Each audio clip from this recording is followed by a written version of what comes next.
I'm literally, relax. I can't. I have anxiety. She has anxiety And depression. Do you need medical attention? Yes. That guy pushed her Relax. to the ground and she fell. Let me get everything Yeah. situated. New Jersey sisters Kiera Lyons and Maura Flores continued to behave in a problematic manner after being kicked off a Frontier Airlines flight in Orlando. In May of this year, the pair were accused of causing a drunken disturbance on the plane and assaulting a flight attendant. An airline employee accused 22-year-old Lyons, whom she described as the short, skinny one, of pushing her first. The victim described 31-year-old Flores, chubby and older, and accused the woman of also pushing her. When the sisters refused to exit the aircraft and started screaming, the employee called the police. Lyons and Flores eventually agreed to disembark from the plane, but as they walked past the flight crew, Lyons hurled a slew of insults, calling the employee fat. The police response was captured on body cam video, which showed Lyons hyperventilating and saying that she has anxiety.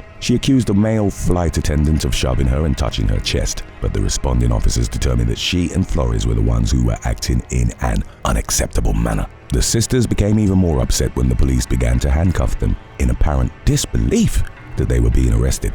Flores tried to get away but was quickly stopped. Both she and Lyons continued to argue with law enforcement after being placed in the back of a squad car, but they were told to save their energy for court. They were charged with first-degree battery and disorderly conduct and were later referred to a pre-trial intervention program, which allows some offenders to avoid a permanent conviction by following certain rules set forth by the court.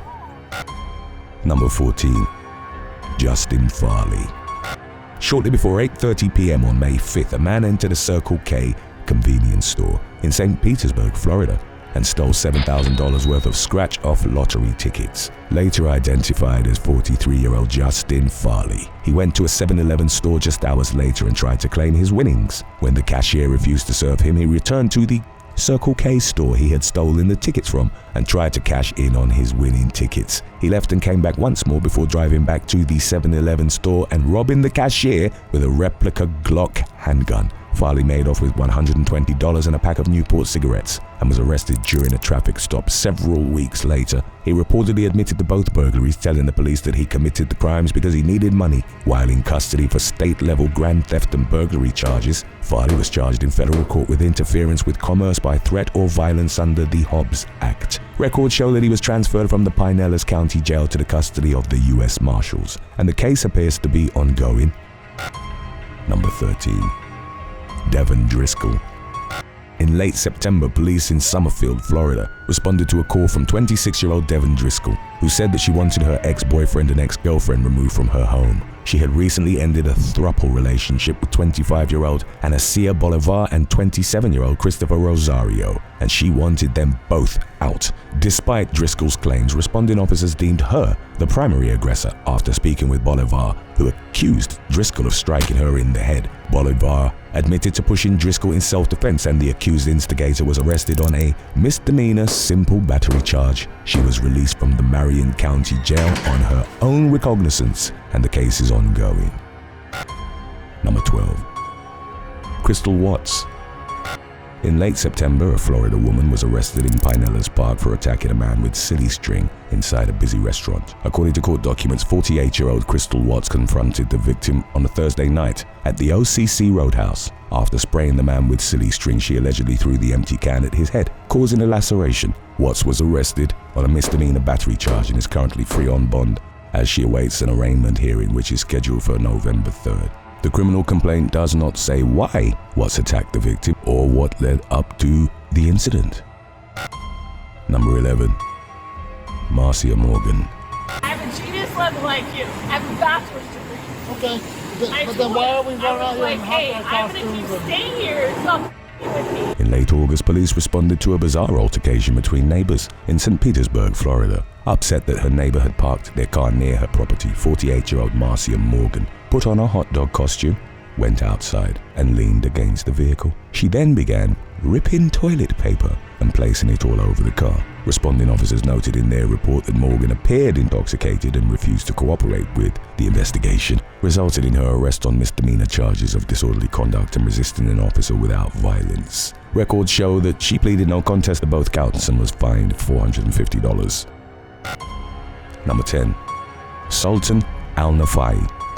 In In June of 2025, 911 dispatchers in Pinellas County, Florida, received an unusual call from a man who was upset that he had been denied services after paying $300 for a private room at a gentleman's club.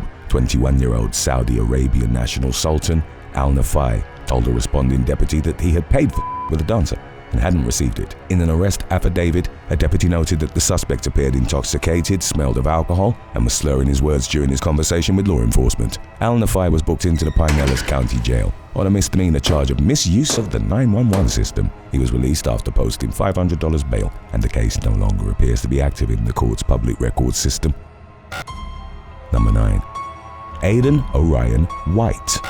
In late April, a 25-year-old Nebraska man was arrested for allegedly attacking his 37-year-old neighbor and the woman's young daughter with a Star Wars lightsaber. Police responded to the scene after receiving a call from the adult victim, 37-year-old Sandra Lunsman, who accused Aidan Orion White of striking her daughter while she played in the family's front yard with friends. Lunsman said she overheard White saying he wasn't in the mood and yelling at the girl to get back in her effing house before turning his frustrations toward Lunsman and charging at her with the lightsaber. White struck Lunsman in the arm and shoulder, and at least 2 witnesses were able to corroborate her account of events. In an arrest affidavit, police described the lightsaber as approximately 3.5 feet long, constructed of metal and thick plastic, and capable of causing significant injury when used to strike an individual. White reportedly admitted to the attack and apologized when confronted by law enforcement, but blamed the victims for unrelated problems in his life, including an increase in his monthly rent. Police seized the lightsaber and charged him with felony child abuse and second-degree assault. Number 8. Carolyn Siegrist. In late April, an 88-year-old woman was arrested in Clearwater, Florida, for striking a fellow senior citizen with her SUV and fleeing the scene. According to an arrest affidavit, Carolyn Siegrist, who was born in 1937, hit a 77-year-old woman who was using a mobility scooter in a Sam's Club parking lot. She did not stop to render aid or check on the victim, who was thrown from the scooter and hospitalized for her injuries. 4 hours later, police arrested the octogenarian on a felony charge of leaving the scene of a crash involving injury. Siegrist initially pleaded not guilty, but records show that she changed her plea to no contest in September and was sentenced to time served. Number 7. Walter Frymire. In yet another unusual but not all too surprising case out of Florida, 51-year-old Walter Frymire was accused of trying to smuggle a thermos into the Polk County Jail by hiding it in his rectum in early October. Earlier that day, police had responded to reports that Frymire had been seen naked in a park. He was fully clothed by the time law enforcement arrived, so they let him go, but he was arrested later that day for trespassing on a nearby railway. Deputies found methamphetamine in Frymire's possession, which is a pretty routine discovery. But they were shocked when a body scan revealed that he had placed a thermos up his exit ramp. He needed specialist treatment at a nearby hospital in order to remove the cup, and was reportedly lucky that sheriff's deputies responded to the situation in a diligent fashion due to his urgent medical needs. Frymire has a lengthy criminal record, consisting of at least 25 past arrests along with 5 state prison stints. He's currently facing 1 count each of trespassing, possession of methamphetamine, and possession of drug paraphernalia. Records show that he pleaded not guilty and is due back in court on November 10th for his arraignment. Number 6. Jason Brooks. In late August, a homeowner in Lutz, Florida, called 911 and reported that a man had come to their door in the middle of the night looking for his drone. Later identified as 49-year-old Jason Brooks, he told responding deputies that he was searching for the device in the homeowner's backyard. The homeowner turned the drone over to law enforcement, who quickly discovered that it was loaded with multiple bags of methamphetamine and fentanyl that were labeled with names.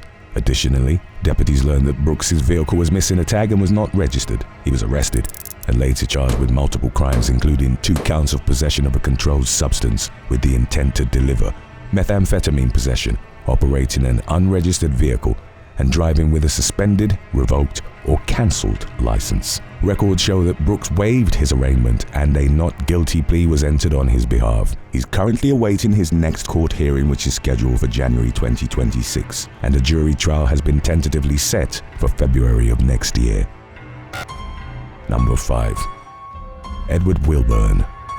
With a criminal record dating back to the mid-90s, homeless serial thief Edward Wilburn is no stranger to the Florida justice system. One of his most prolific arrests came in January of 2019, when he was accused of robbing a liquor store in Altamonte Springs while wearing a Spiderman costume. According to an arrest affidavit, Wilburn pried open the store's doors during after hours and left the business in disarray, making off with $420 worth of Newport cigarettes and $150 worth of top-shelf liquor. Other arrest reports from that week, including one from the same day, seem to indicate that the suspect was on a crime spree. In addition to the liquor store, Wilburn was accused of burglarizing a Best rental store and a Home Depot store. He was also arrested for trespassing at a Wawa convenience store he had previously been banned from, and stealing a U-Haul truck. Records show that Wilburn pleaded no contest to felony petty theft due to his status as a habitual offender, burglary of a structure with a mask, and 3 grand theft auto charges. He's serving an 8-year state prison sentence and is due to be released in April of 2026. Number 4. Elmoncy Sercle. A Florida man's foot fetish landed him behind bars in late August when he was arrested for running over his date after she refused to let him smell her feet. 28-year-old Elmoncy Sercle was meeting with a woman he had connected with on a dating app at a hotel in Aventura. The woman later claimed that she had agreed to sell Sercle a pair of used shoes, but that she quickly became uncomfortable due to his off-putting behavior. She told Sercle that she would have to charge him $1,000 for the service because she was a foot model, and excused herself to retrieve an item from her car, at which point Sercle fled from the room. Believing he had her belongings, the woman chased after Sercle and confronted him in the hotel's parking garage as he got into his Mercedes SUV. She accused the man of doing a 3-point turn and deliberately striking her with the vehicle, causing injuries that were non-fatal but required immediate medical attention. Sercle fled the scene but was later arrested on an aggravated burglary charge. He reportedly has a history of luring women to hotels and robbing them, as evidenced by his criminal record, but was nevertheless freed from jail after posting bond. Number 3. Anthony Marzola.